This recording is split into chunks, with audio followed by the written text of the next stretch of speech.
In this simulation of a prism, when you open your controls, you'll see a lot of parameters available, and this becomes very intense and very nice to explain students for the very first time in such a manner.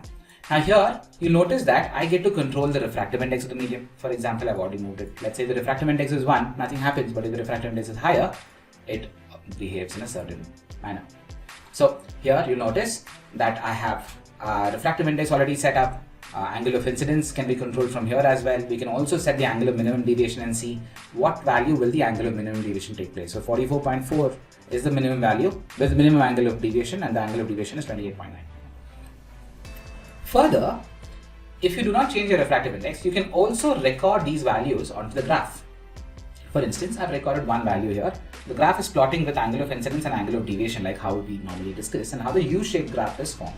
So here the first plot is already done. Now if I change the angle of incidence a bit more further, I decrease the angle of incidence and I hit record again, we have a graph like this. And if I keep it somewhere in between and hit record, we see that U-shaped formation taking place.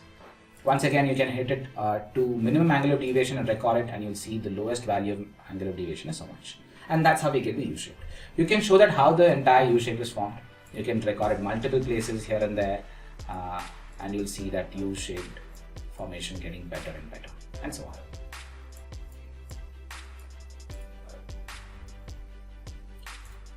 You can use your pen tool further to mark and show all the derivations of how these angles are formed into this block, and how the relation between angle of the prism and angle of deviations are.